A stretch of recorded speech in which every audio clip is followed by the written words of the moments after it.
All right. Mic check. I'm good. So I'm Max Ceron. CWB Association Welding podcast. Today we have a really cool guest. Welding podcast. The show is about to begin. Hello and welcome to another edition of the CWB Association podcast. My name is Max Ceron, and as always, I'm checking out all the talent and skills and wonderful people across the planet. Today, I have brought in a good friend of mine and a wonderful supporter of the CWB and all things education. We have Patricia Carr here from Miller Electric. She is part of the let's see if I get this right, the education and workforce development team for Miller. I know that's only part of your very lengthy title, but Patricia, thank you for being on the show. Fantastic. You did well, Max. So thank you. Yes. So I'm a part of a unique set of people at Miller where we lead all of the education and workforce development initiatives. I split the country with a wonderful colleague of mine, Steve Hidden, and I'm all things Canada, as you know, and I cover all the Northeast, Southeast, Mid-South as well. So that's pretty much it. So that's a big portfolio. So we're going to get to how you got to be in charge of a lot of stuff. And I've known you for about 3 years now, and I've even seen that portfolio grow in these last 3 years quite significantly. And so you must be doing something right. That's great to hear. Thank you. Well, and you haven't gotten fired. Both of us haven't gotten fired yet, so we're doing okay. Doing all right, yeah. So let's start at the start here, Patricia. Where are you from? Where's your roots from? So I am firstborn generation here in this country. Both my parents are from the beautiful island of Jamaica, West Indies. So Jamaica. And you were born where in the U.S.? I was born in Brooklyn, raised in Queens, and now live in Long Island. So I'm very New York, okay? Very New York, but you were complaining about the cold. So I don't know. Do New York people complain about the cold? Yeah, they do. Cold is something, Max, you can never get used to.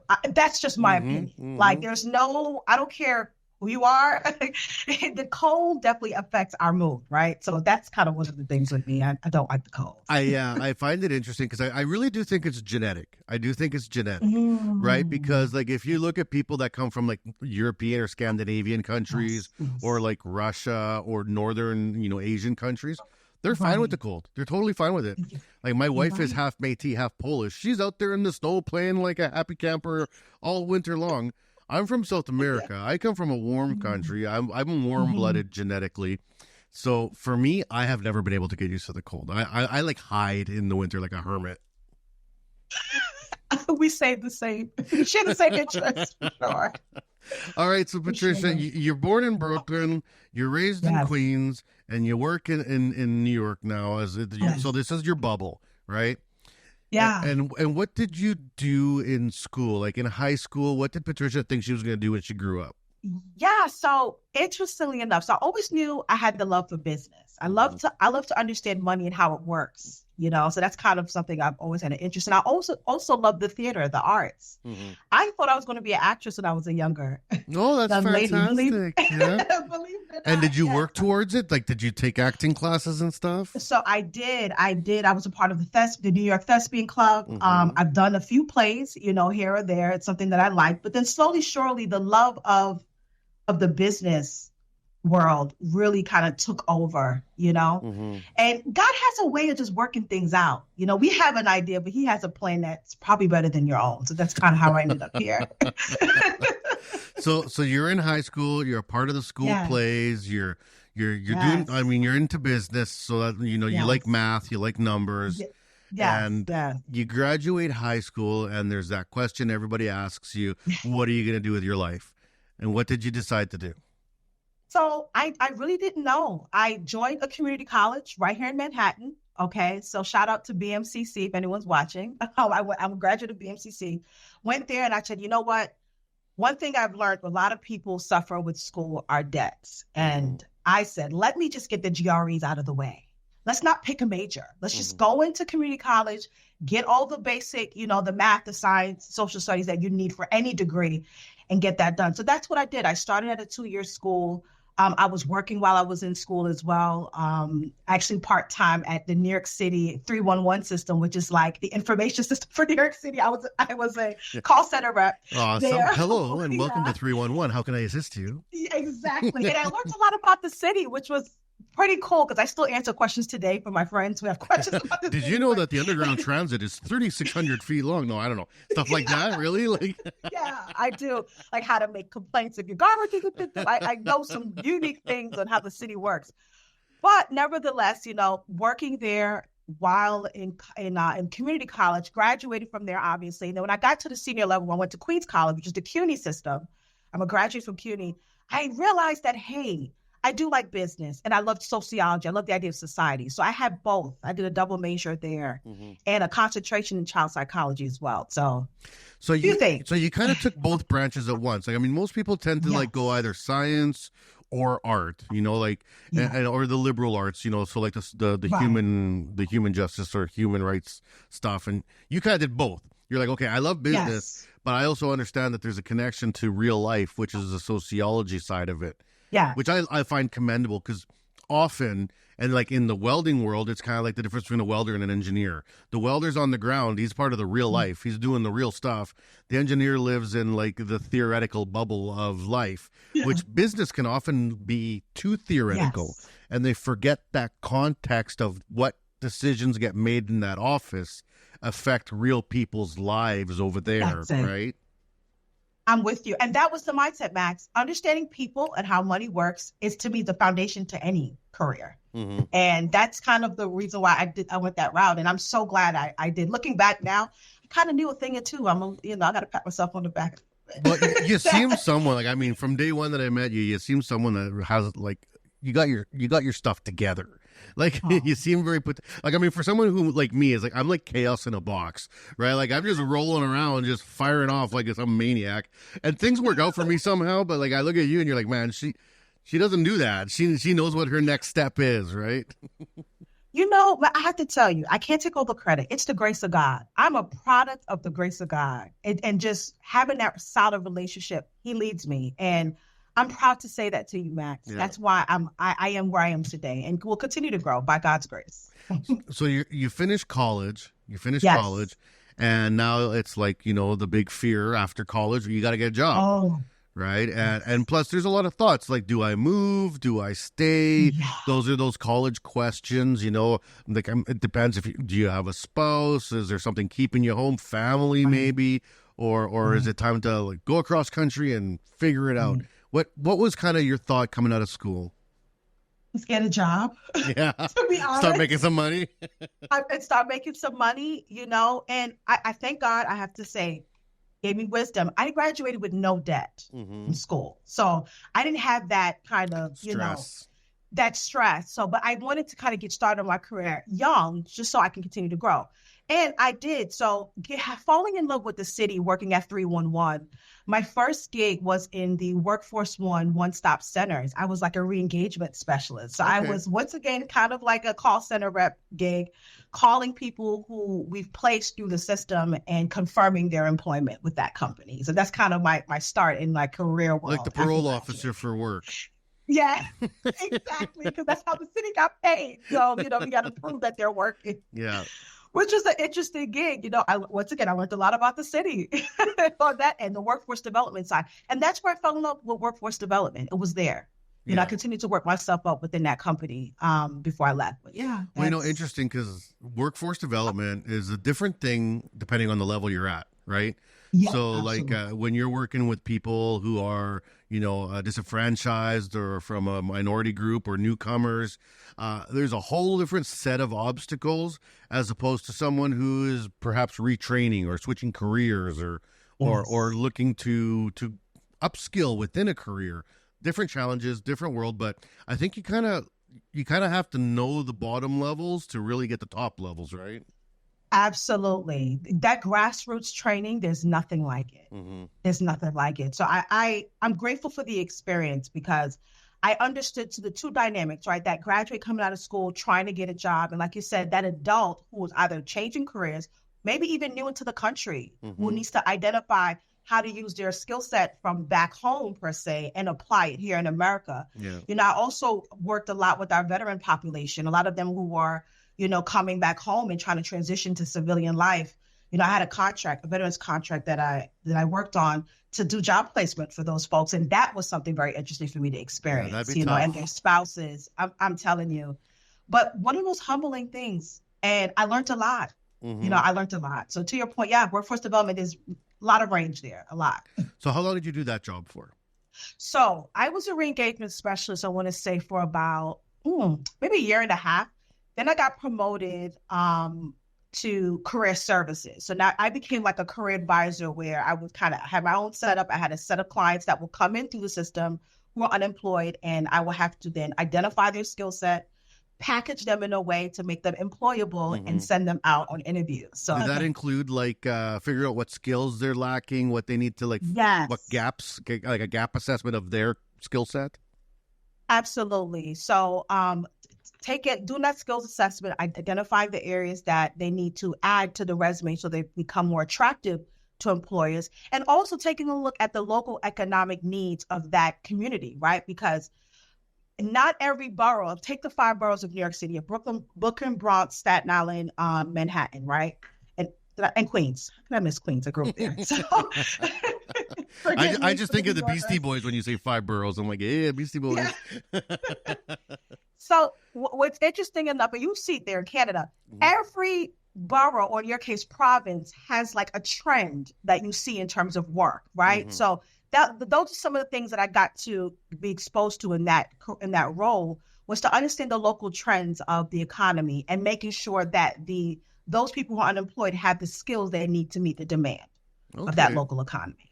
Yeah. And what type of work was it mainly that, what are the trends in the New York area that people need to might mainly get hired in, or that you're trying to get people into these jobs? Yeah, so I had a specialty. I focused on the industrial and transportation trade. So I was always into the trades, which is interesting enough. And so one of the trending things, I'll tell you a quick story. I had to recruit for Learjet pilots one time. So these are these specific niche type of pilot. They had to have over 3,500 flight hours for this, and they were flying these kind of more like private type style, planes that were owned by businesses that would use some of the local regional airports in New York. And it was a specific skill set. I remember, I was looking for these pilots, and what was most humbling thing for me was to see how many commercial pilots wanted to get out of flying for the Deltas, the American Airlines, and wanted to transition. They may have 30, 20 years of experience, but they did not have what it needed for that particular role because they never flew that type of plane. So to your point, it's very unique in those areas. And in terms of what's trending in New York, a lot of it is construction, as you know. I mean, we're building a lot here. We never had enough tool and die workers. That was the vein of my existence in that role. Well, that course doesn't almost even exist in North America anymore. So how can you want something that there's no school for, There's no school. And that you hit the nail on the head. That's the challenge. We're not training.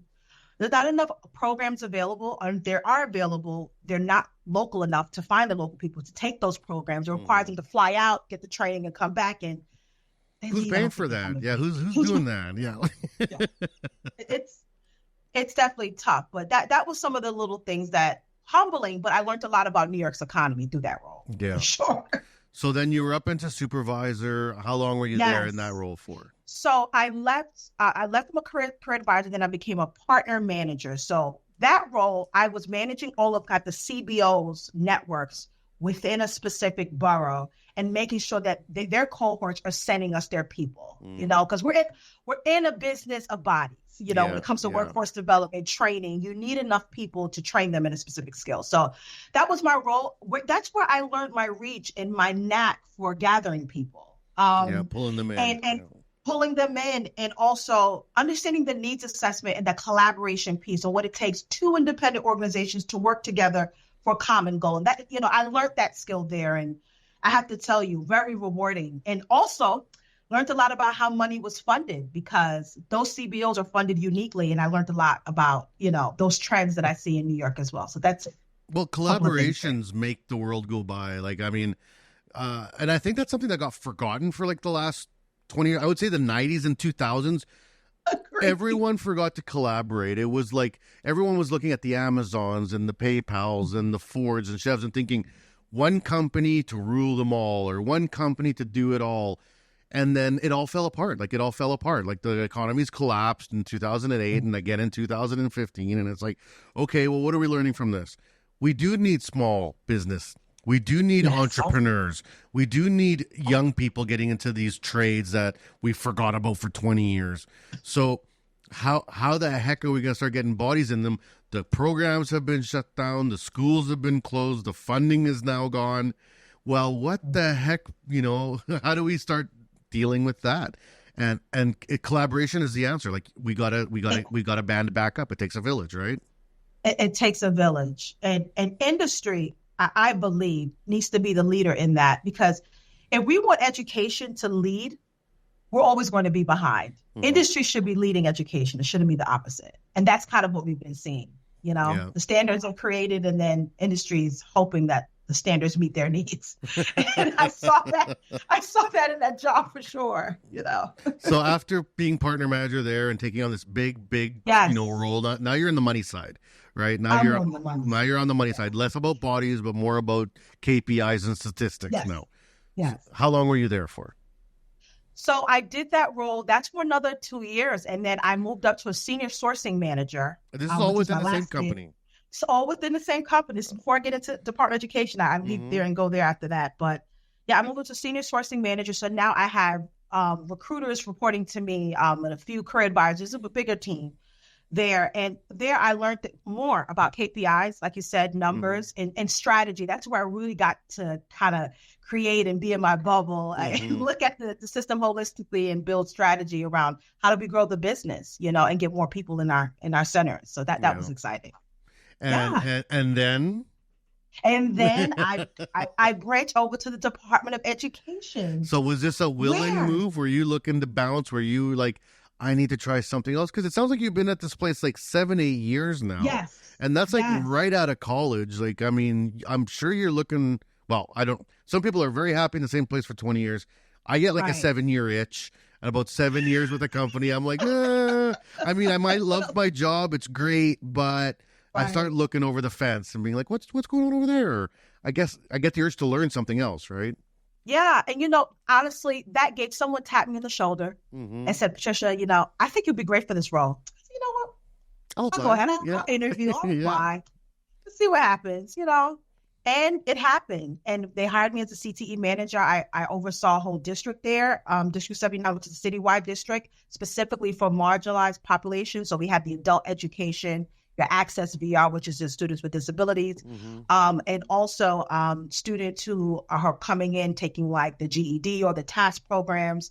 They call them, overage, undercredited students. Okay. I also dealt with students who are juvenile delinquents. I covered those programs as well citywide. So it gave me an opportunity just to reach different populations outside of just dealing with adults on the other end, in workforce development. So that's kind of why I took it on. I was excited for the new challenge and also to bring more industry into education. I have a love for industry and education working together. And that role for me allowed me to do that. And I stayed there for a while. Go ahead. Sorry. So how did that allow you to do that? When people think of government or municipal, roles and programs, you don't necessarily see that industry partnership very often. So, how did you make that connection for, the city of New York and industry to say, look, we need your guys' hands on hand here to get these programs up and running and to be succursual? Yeah. So a couple of things. I had to do some selling with some of the superintendents to get them to see the value, because we were dealing with non-traditional students. Yeah.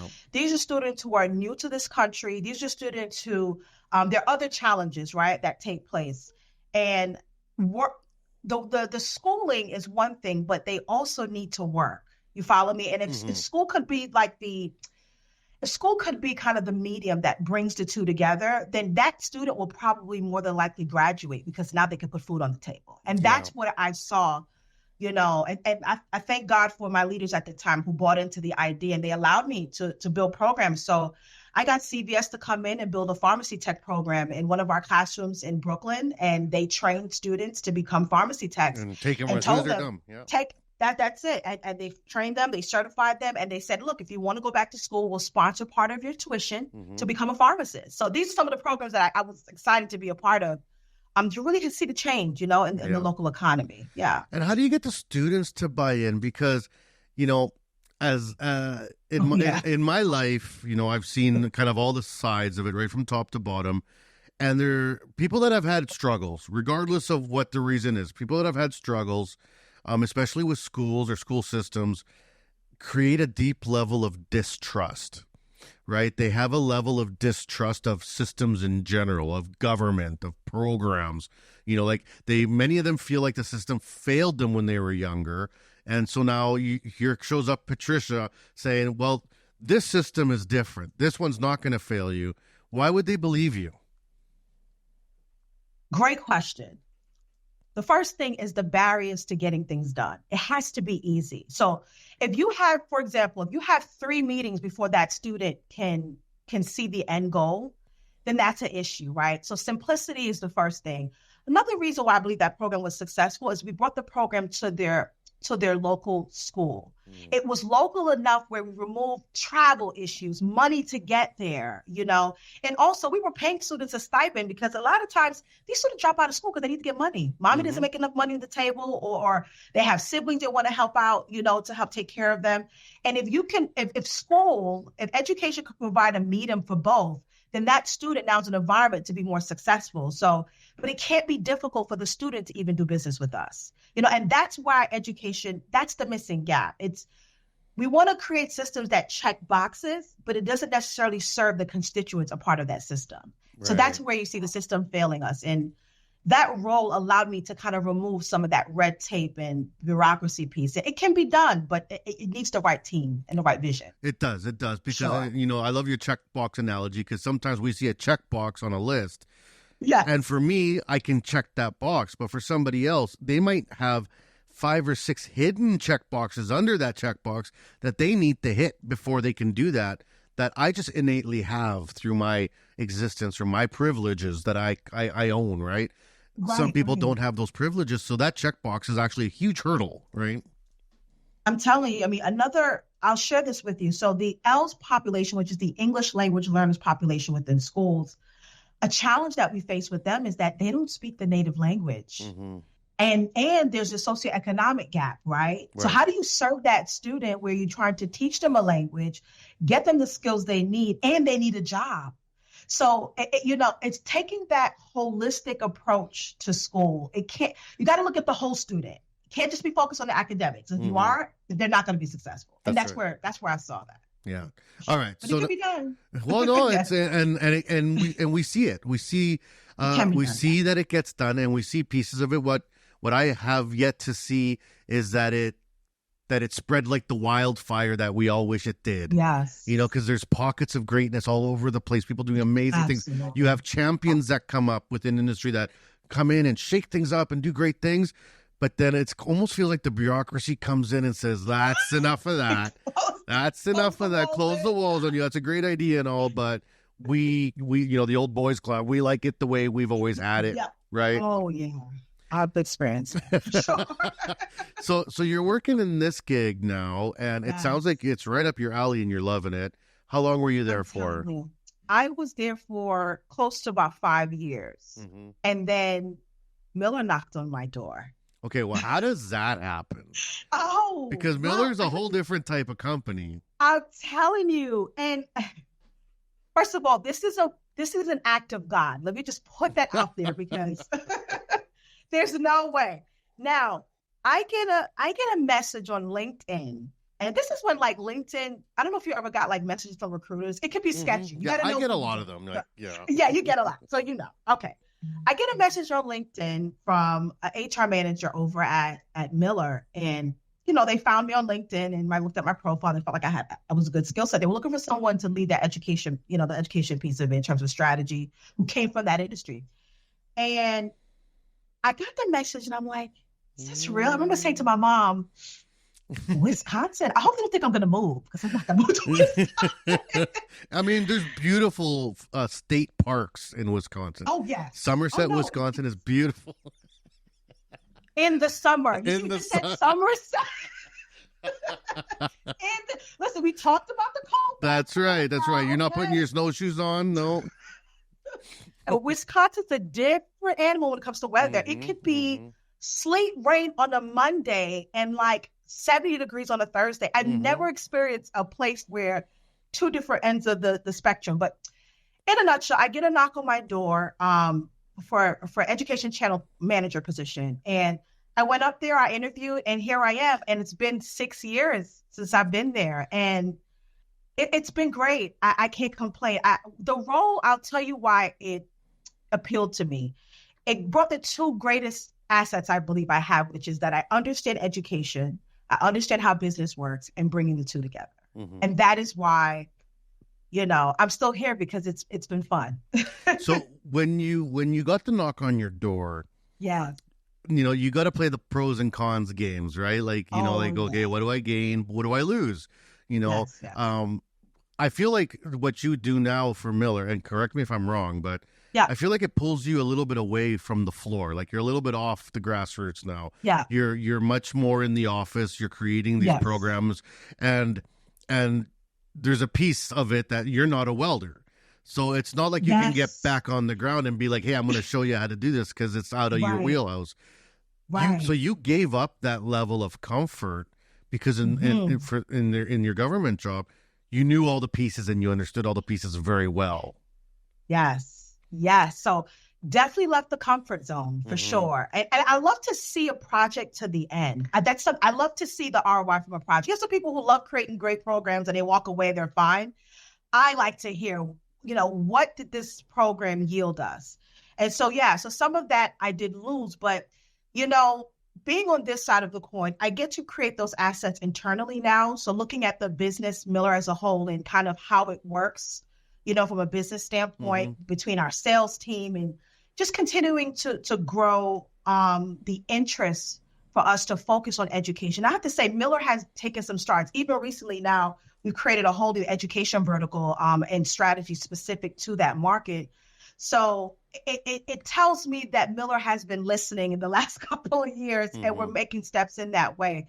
So I'm able to do some of that work, but not grassroots, like you say. It's more so dealing with the systems at play and how to make each system work, interconnect to make a trifecta that will yield us some fruit. And I guess how Miller can be the product of choice, not just as a machine or a consumable, but also as an educational partner, right? Absolutely, because that's what it's about. Now, if you want to do well in education, you got to build solid relationship and partnerships. Yeah. No one wants to, I've been in a bunch of sales you were an instructor, right, Max? Did you I taught in the college for 8 years, Okay, so you understand. You get the calls, right? Yeah. Hey, we got this new textbook. We got this stuff. Yeah. I'm telling you, and especially when I was dealing with teachers and superintendents, they're always getting calls about LMS systems and why to go. We all been there. And the approach with Miller now, with taking a partnership style approach to schools, I believe that's what's going to be beneficial for both entities. One, it gets our blue systems in the schools. But the second thing, like you said, we become the brand of choice, right, for that student. Because what you train on is what you're going to buy in your personal garage. Absolutely. When you get older. Absolutely. Brand loyalty is a very interesting thing. I mean, look at the automakers and how much they build their companies off that brand loyalty. And really, it translates. There's companies in the world that are 300-400 years old, and we don't even know, but we know the name, right? Like you hear Rolls Royce. None of us has sat in one. None of us has owned one. We don't even get close to them. I don't think I've even smelled a Rolls Royce, but we know what it is immediately because of the brand name, right? Because of the brand. Yeah. So that's the business we're in now. So this is a great time to take our break. We've already flown through half an hour. I can't believe that. That is wild. Wow. I love every time we hang out. No, every time we hang out, we're like this because we both have this energy. We're like, blah, blah, blah, blah, blah. So let's take a break. Our listeners can have a sip of coffee because I'm sure they've been hanging on our words. And we'll be right back after these words from our sponsor. So don't go anywhere here on the CWB Association. The CWB Association is new and improved and focused on you. We offer a free membership with lots of benefits to anyone interested in joining an association that is passionate about welding. We are committed to educating, informing, and connecting our workforce. Gain access to your free digital publication of the Weld magazine, free online training, conferences, and lots of giveaways. Reach out to your local CWB Association chapter today to connect with other welding professionals and share welding as a trade in your community. Build your career, stay informed, and support the Canadian welding industry. Join today and learn more at cwbassociation.org. And we are back here on the CWB Association podcast. My name is Max Ceron. I'm here with Patricia Carr from Miller, who's talking to me about her, well, we just ended up on her pathway to get into Miller, and now here we are today. She's been at Miller for 6 years and now is in charge of education and workforce development. Now, one of the points you just made right before the break was how Miller in the last couple years has seemed to really kind of get behind the education game. Now, I literally just interviewed someone from Miller for the podcast 2 days ago. One of the district managers up here in Canada, Tabor Hole out in the West.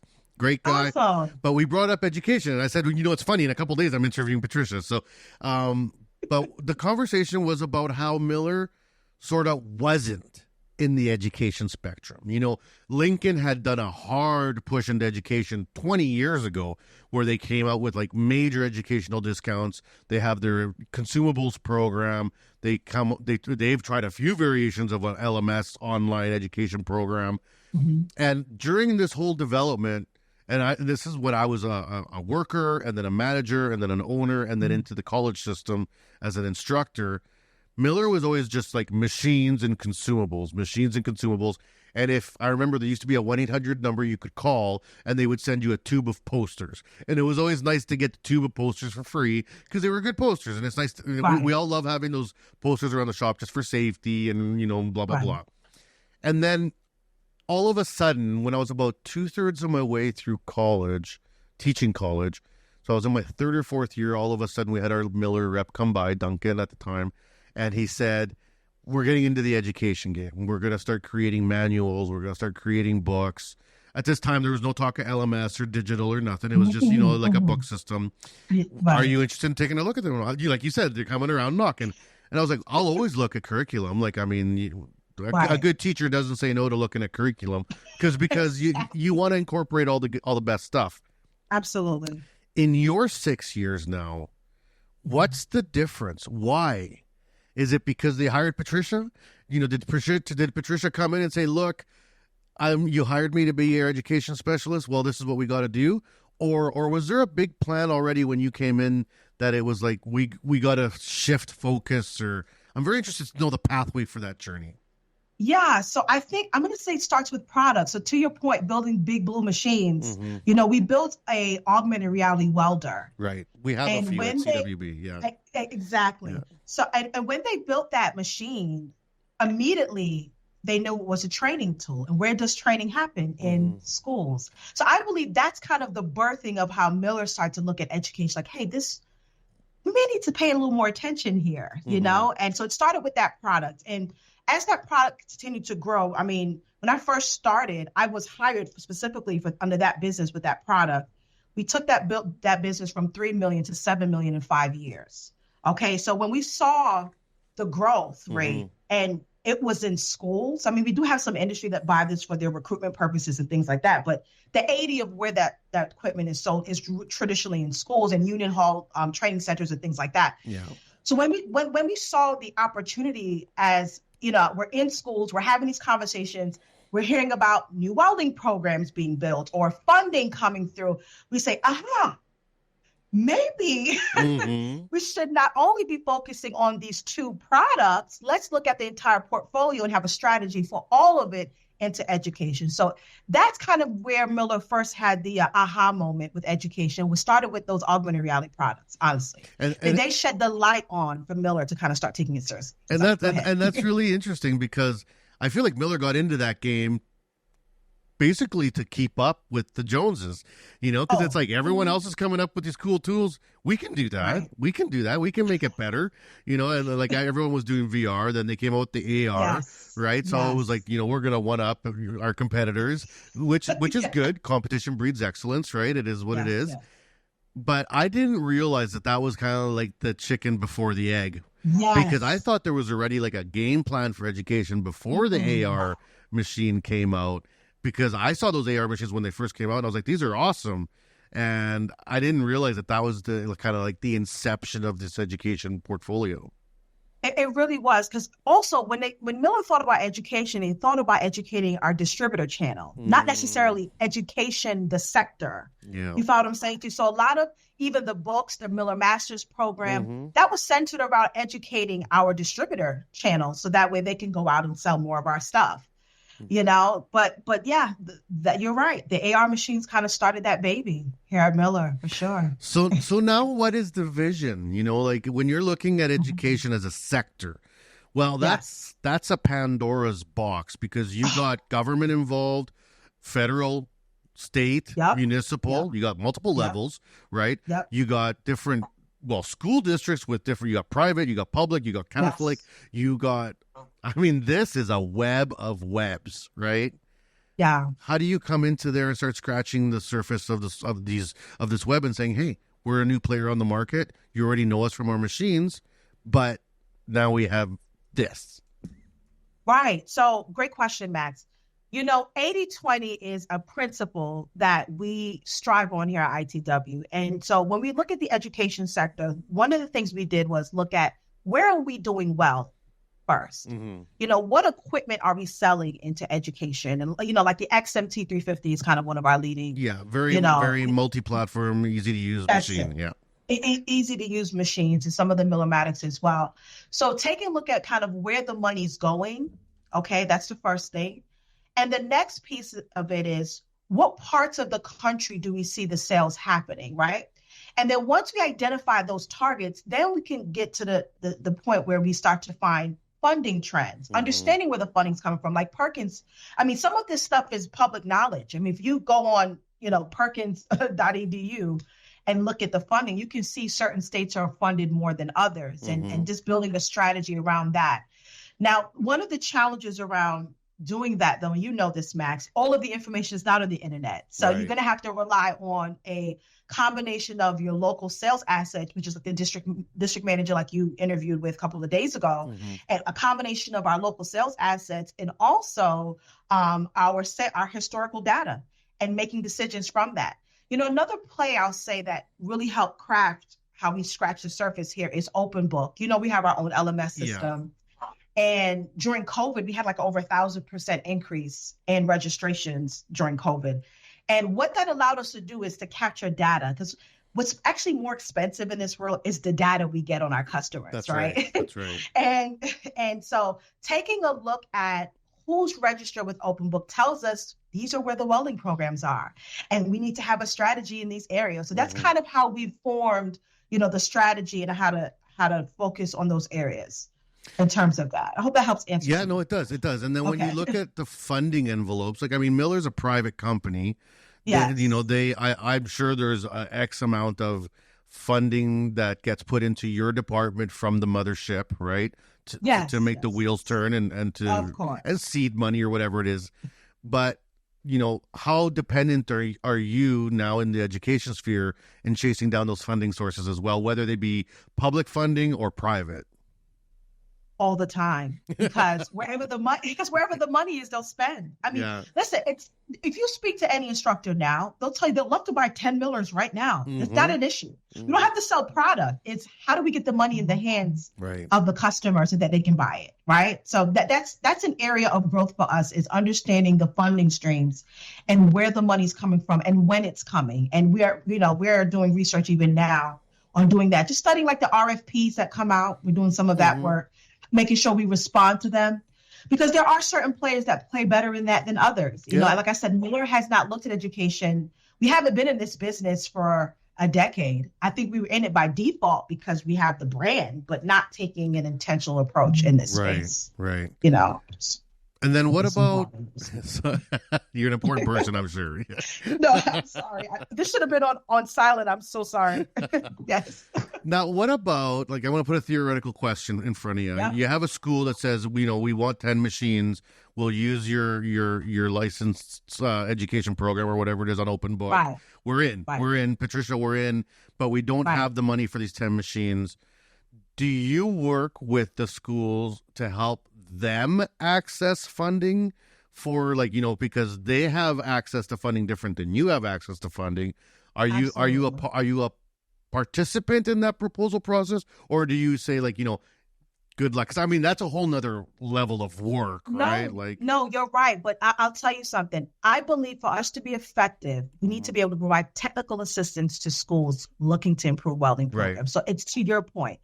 And I answer this in two ways. So the first thing is, yes, we do point them in the right direction of where to get the money. Like I had a conversation yesterday with the high school about, some grants that AWS is coming out with that's going to close like on the 15th of March. Like, I'm like, go and apply. Yeah, hurry up. Yeah, And so, so we do some of that work. Another piece I can't stress enough is the capacity of the school. You know this, Max. Not every school has a grant writer, so you're going to have to find that instructor that's zealous, willing to do the work, the champion, follow the money, the champion to finish that. So we do a little bit of that. And then we also provide data around the impact of our system, specifically the AR machines. for the a lot of times for the proposal. So we offer that type of assistance. We have a grant assistance tool that we built out for our schools where they can, it gives them basically the successful components of a grant. So they understand kind of these are the things that need to be written in your grant for it to be successful. We have a list of like resources where they can go and find money. So we did some work in that area to help remove the barriers to buy from us. Okay. And the last thing I'll say in closing is with the new education focus, we've created some curating buying options now to help remove some of those barriers, so like the package. You mentioned. This is the whole package. Correct. Yeah. Correct. So that's something that we've created now with the change and and that's not offered to everyone, obviously. We do some discovery, with that, but because it's not for everyone. That's Patricia, I want to start a school in my house here. Can I get some funding for 10 machines, please? Exactly. So there's some discovery, that happens, but to your point, it's removing the barriers to purchase. That is where the strategy is wrapped around, and positioning us to be the preferred brand in that. So, yeah. So a couple of things that I've noticed during a conversation is that the machines now. Like how much of a sales training did you have to get in terms of the products at ITW? Good question. So I went through a full rotational program where I welded, got on the machines, understand, the different processes. I probably know more enough to be dangerous. I'm not a welder. Could you fix your husband's chair when he breaks the leg off? I probably can, actually. Yeah. I probably can. I probably can. I do a few things around. I can fix him too, but that's a separate conversation. Well, how many kids you got? 4 now? 4. Yeah. We're under 8. Yeah. I know. Yeah. So you're a super mom. On today's International Women's Day. Congrats to you on being a wonderful, strong Black woman with 4 kids. Kicking. Thank you for that. Thank you. But so that's the name of the game, dear Max. Yeah.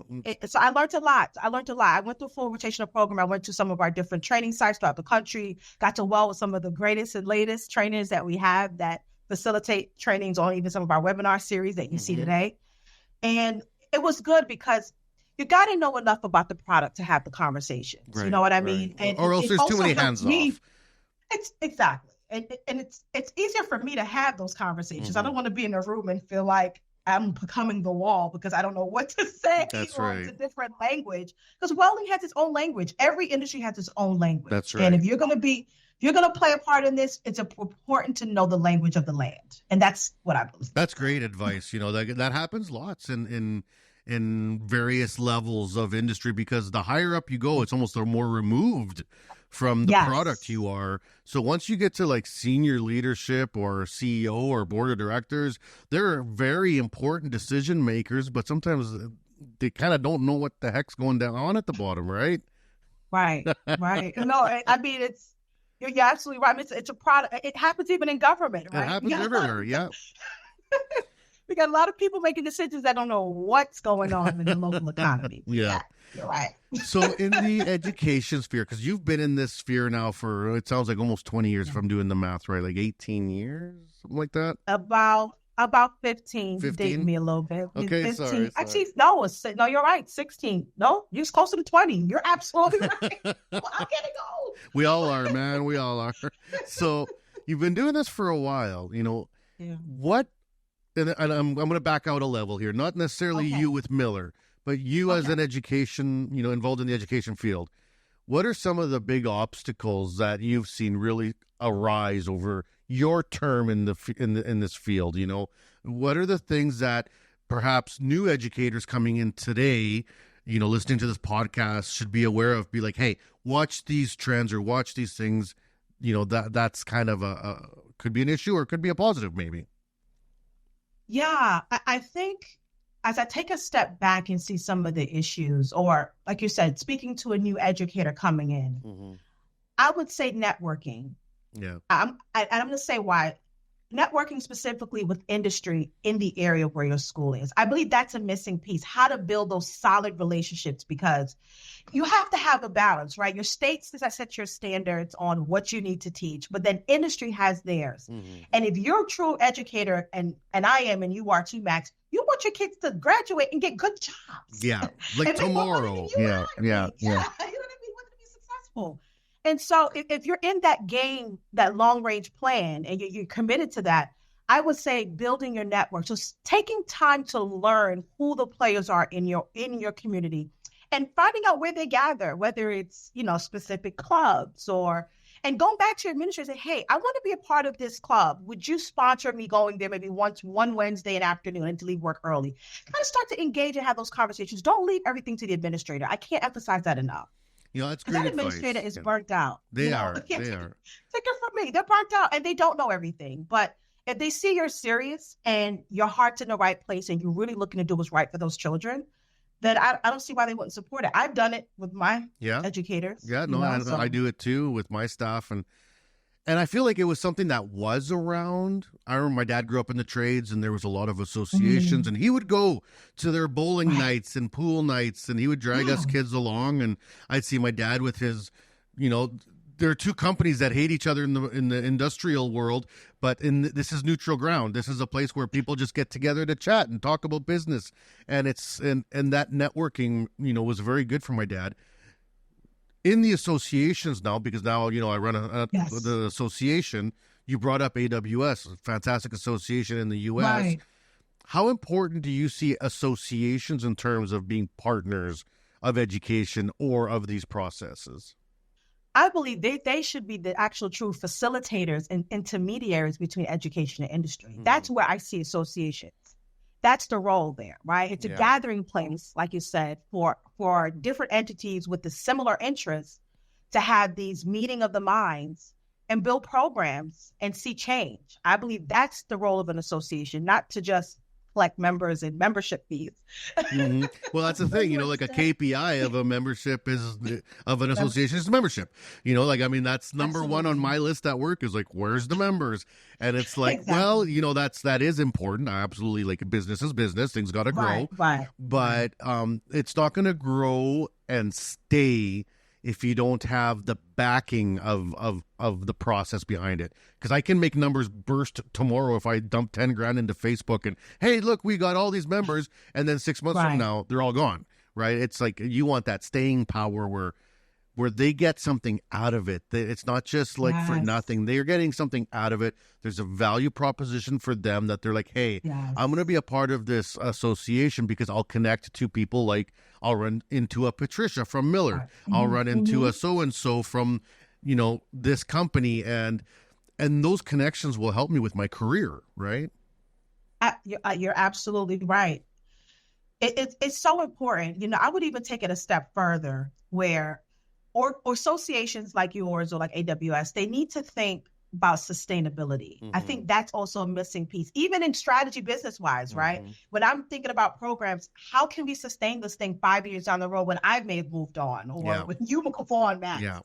And a lot of times what happens, especially in the education industry, something will be created and it dies with the person. Yeah. I seen a report that said, and this was in Canadian government, but I'm sure it's the same around the world, that there's more money looking to be invested in pilot projects than sustainable projects. And I looked at that and I thought, that's a double-edged sword if I ever read one. Because yes, we want pilots. Yes, we want people to come in with new ideas and to say, this is a new thing I want to do because of X. But if you're not willing to fund that after year 3, because now it's a sustained project, then did you really care? Did you actually care? Or did you just need to hit up a KPI on your box to make your boss happy? You know what I mean? Exactly. So that even happens within internally in organizations as well, all the time. So that's sustainable. To me, we should be leading with sustainability. That's right. In my opinion, we should be leading with that. That shouldn't be an afterthought. Now I have a great, sexy program. Now how are we going to maintain it? No, let's build a program that can be maintained with the current systems in place. Whoa. Yeah. What's the process? Yeah. I'm with you 100%. Now, what about your art bug inside of you? What happened to the art bug? So tell me what's going on with you now, because I know art. I got my guitars back there. Art never runs. It never runs away from you. Even if you take a break for a while, it sneaks back. So tell me, and I'm just going out on a limb here thinking that you're doing something. Well, let me say this. I'm not doing anything actively because I have 4 children and a husband, which my life is filled. You have enough roles you got to play?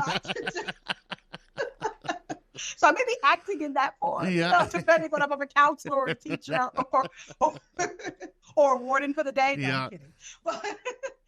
But however, I do find time by God's grace to really indulge in the art. So like I love music. I'm someone that I'm moved by music. I love just even instrumentals. I love jazz, and my daughter, interestingly enough, my youngest daughter anyway, Elizabeth, she loves to sing. So she got a little bit of that wonderful. From, she always has a song in her heart, Max. Yeah, my daughter is a professional musician, Is she? Yeah, she started as a musician young. She had the skill.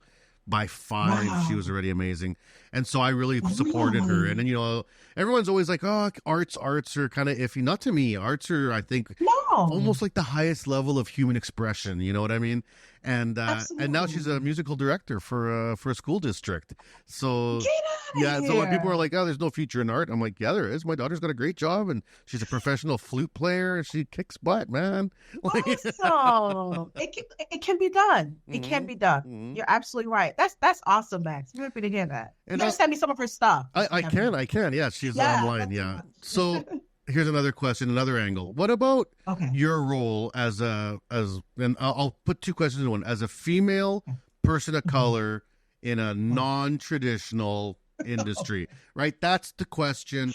And that's a barrier. Like I love seeing a successful, strong woman, especially a person of color, being you. You're just being you and you're kicking butt. That is inspirational to so many people, whether you want it to be or not. It just is, right? How do you feel about your path? Have you had some major roadblocks? Have you had some serious issues and how did you navigate them? So stereotypes exist. That's right. Right? And people have their mind made up by just looking at you. And I have to tell you, so yes, and it has impacted my career. I have experienced some things, some barriers of growth because of what I look like. And I'm not one of the boys or one of the, in the inner crew, I don't look like the socially acceptable one in this role. Right. And so one of the things that has helped me, obviously my relationship with God is number one, but the second piece is staying who you are. I'm very intentional with that. So integrity is everything to me, Max. And I believe integrity can get you far because I can sleep well at night with everything that I do at work and also allowing your work to speak for itself. That's another portion of it. And being open to feedback. I'll say that's the third thing. And even feedback from those that you know are not your greatest fan, Yeah, because you can actually, you open up the door to teach them something different than what they thought was. No, and that's wonderful. No, that's wonderful. Okay, because you get that. Okay, because I feel that. I feel that. Yes. I'm a kind of a firecracker, and you've met me. I'm kind of and I got long hair, and I'm covered in tattoos, and I come from a very different background that a lot of people would normally run into in this level of business, right? Right. And I've had to have that conversation. I've had to be open and honest with people to say, like, you know, just look at the work. Don't look at me. Just look at the work. Because that's what I'm here to do and work. And when I go home and I'm in my personal life, I'll live my personal life how I want. But when I'm here, I'm doing the job. Tell me the job is good. Criticize the job, whatever you want, but that's fair. But don't come at me and say, I think you should change the way you look, talk, act.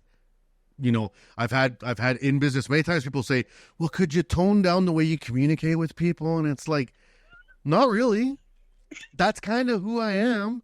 Like, and part of the reason you hired me in the first place is because you want me to go out and do this for you.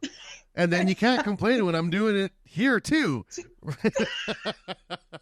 Right. It's the same Max at the boardroom. It's the same Max at home. That's right. That's right. Because being authentic has gotten me a long way. Because there was a part-time and a small portion of my life where I was younger and I was trying to figure out how to like change myself to fit in. And it was probably the most unhappy I'd ever been in my life when I was like, you know what? I remember I had caught in a couple tattoos when I was really young. And people were like, oh, they're going to ruin your career, blah, blah, blah, blah, blah. And then I probably had to fight 6 times harder than the average person, but I started climbing that ladder, you know, just fight. And eventually I got to the point where you're like, you know what? I'm just going to get as many tattoos as I want. Because you know what? I don't care anymore. I just don't care. If you don't pay me for my skill set and my passion and my intelligence, and you're not willing to pay me because of ink on my arm, then we don't have a relationship. This isn't going to work anyways. Yeah. And you shouldn't want to work for that employer. That's right. That's just the truth, because you should be interviewing the employer as much as they're interviewing you. That's right. And, you know, I'll say this. The reason why it's like that is because there's a lot of people who got where they are by what they look like and not necessarily the work they've done. That's right. And I love that that is a beautiful way to put that. You know, so that's why we stand and we interact and face the things we face looking the way we do. Because a lot of people who make decisions today are there because of what they look like. Yeah. Nothing more, nothing less. That's right. So. And then we talked about that old boys club, or, you know, like, that, and it's tough to crack, and they make, it's part of the struggle, but we got each other's back. You know, it is what it is. I'll give you a quick story back just to make you laugh. I remember I was talking with a director for a school, and I won't say the person's name. Yeah. And scheduled a meeting, and we met in person, and he was shocked that I was Black. And he said, I didn't expect you. He was honest about it. Yeah. We had a chuckle about it, but I go back to say the assumptions, right? The assumptions that people make. And so the more we continue to be us, Max, we get to prove the assumptions to be wrong. And that's a beautiful thing. It is. And it's very validating. Thing. You know, I have that. The question I get lots is, can I talk to your director? You're looking at him, bro.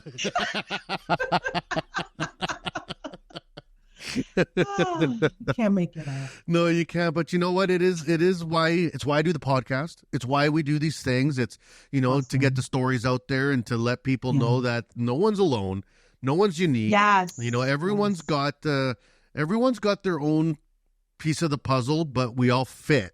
There's a fit for everybody, right? And it's somewhere in this thread of fabric that we call life, right? Yeah, you're right. You're absolutely right. Now, what's on the path for you for the future? You know, like you've been, and we can break this into 2 pieces. Let's break it into the first part, which is Miller. You know, what's Miller got coming up in the future? What are you working on? What new and exciting things can we perhaps get a teaser of coming down the pathway here? Yeah, so I guess the first thing I'll say is this education vertical. You know, it's actually a dotted line in corporate now, which is exciting. And so that's kind of the immediate thing. In the next couple of years, I'm excited to get into the weeds a little bit about our strategy and our long range planning, and Miller being more intentional in this space from a dollars perspective and also from a, equipment perspective, because we're doing a lot of VOC work consistently and hearing, what's good about our machines, what sucks about our machines, what do schools need, and taking the charge on those conversations to really influence, our new product development. Those are some of the areas you're going to see some great things from us in that space, is being more intentional to build machines that work for schools. I'm excited about that. That's such an interesting idea, because it was something I talked about when I was just interviewing one of the major cobot distributors in Canada, when I said, nothing's real, like things don't hit society for real till they're a toy. You know what I mean? Because you think about it, like your first interaction with vehicles is with toy cars. Your first interaction with clothing and fashion is with toy figurines and dolls, and right, because nothing really, and like there's little construction sets. So if you're in a construction family, you can buy your kid a little toy drill, and that's like, hey, STEM, we're talking STEM, we're putting these toys in front of them. Well, where's the toy robots? Where's the toy cobots? Where's the toy welding machines? Where are the toy where are the cartoons for this? Because if you're not putting this stuff into the mainstream and try to get it in their heads at 15, you're too late. You're way too late, because they've already, they're playing with fire trucks, cop cars, ambulances, because they're playing doctor, they're playing lawyer, they're playing with all these things from zero. So there's already these conceptions, these pathways being made in their synapses in their brains that are kind of focusing their future. And I said, cobots, because right now cobots are such an amazing thing in industry, but they're not really catching on to small industry. They're there seems to be a barrier there. Right now, everyone across the planet is frantically trying to figure out, how do we get cobots, because they've come down in price significantly. But money isn't everything. Just because they're cheaper doesn't mean people are buying them. So now the question's like, well, why not? It's like, well, there's a comfort level that's not there. Well, can I buy a cobot at Home Depot? Well, no. Right? But I can buy a 3D printer at Home Depot. So, right, I got additive manufacturing at Home Depot. That now makes sense. It's now a hobbyist. I can do that. Yes. Right? So I think that, when you're talking about getting welding and working with the sales side, distribution side, and education, then there might be some things that come out of those type of, investigations to say, well, maybe there needs to be that, that simple welder that you can put, and I don't even know what this is. I'm like imagining something. Right. But like the toy that kids can play with, that's like it. And I guess VR is like that, AR is like that. But they're pricey machines. They're pricey machines, right? They're not something you can just pick up on your phone. Like I put a proposal in a couple of years ago, like, let's make a welding video game for your phone, like an app that kids could play. And like you could even have like it sponsored by industry, being like, oh no, the bridge is going to collapse. Let's go fix it with the welder. Which electrode should I use? Should I use this one, or this one? And you get to pick, and you learn a little bit about electrodes. Miller could sponsor it and say, hey, use Hobart 7018 or whatever. I don't know, like, but I didn't get shot down in so many words, but I was told, like, maybe not yet. Not yet. But what do you think about that angle, about, like trying to get, like, how do we get it into like more in mainstream, right?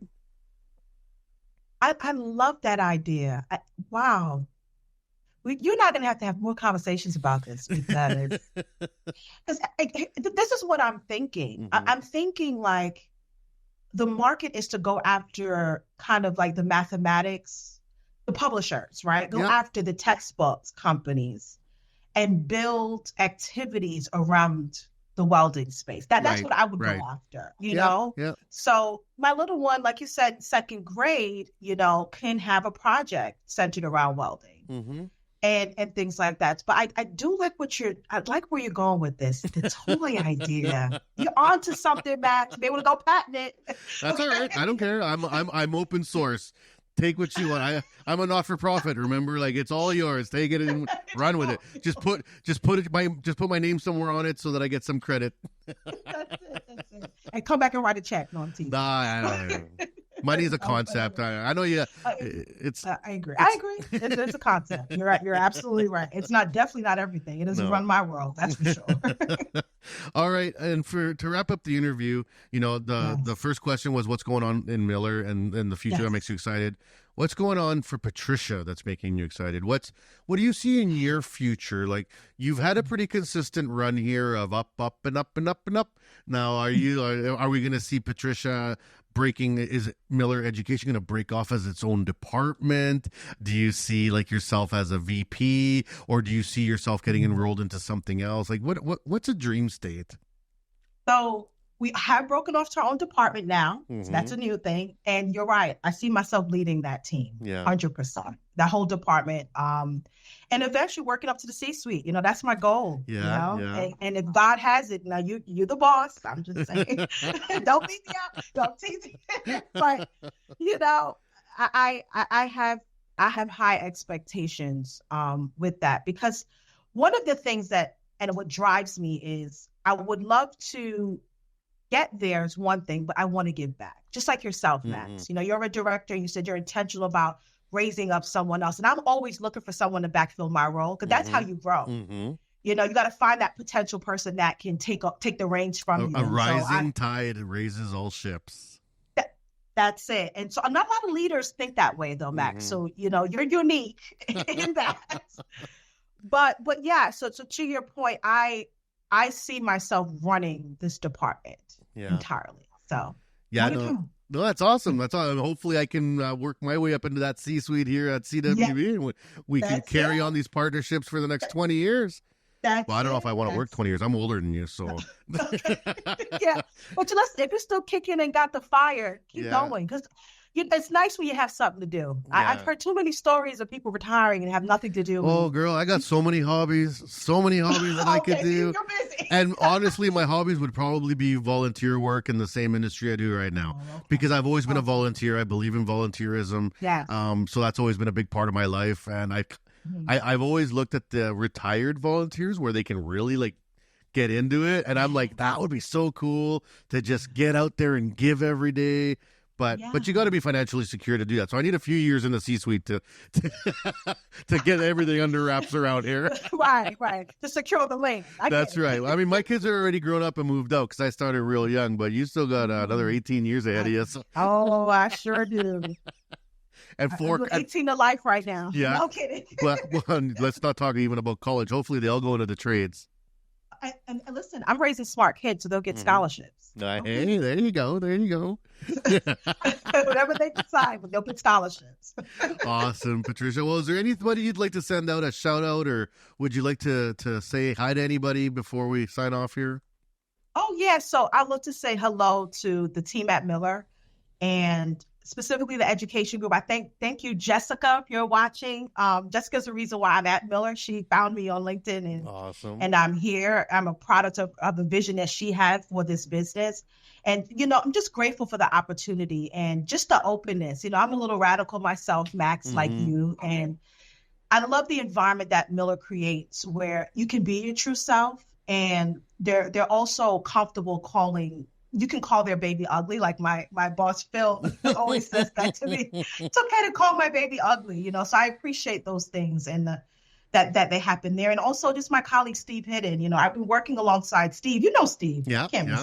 Oh, yeah. 7 foot chemist.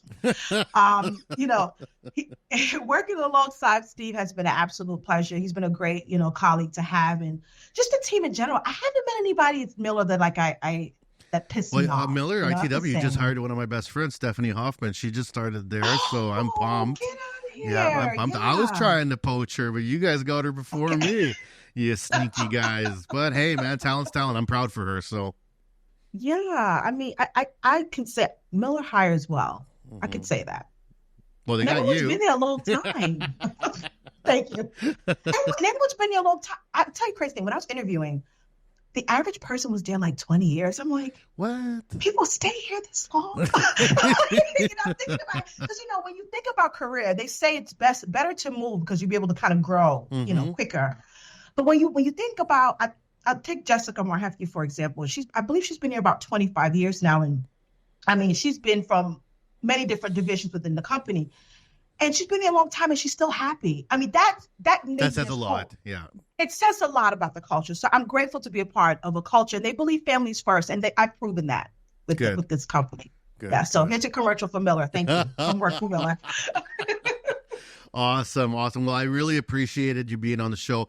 Are you going to be in Orlando for FabTech? Yes. Will you be Okay. there? I will be there. All We'll have the right, all podcast right. machine down there. I'll have my staff. Oh, Daniela will be down there with me. So we already got the hotels nice. booked and we're ready to rock.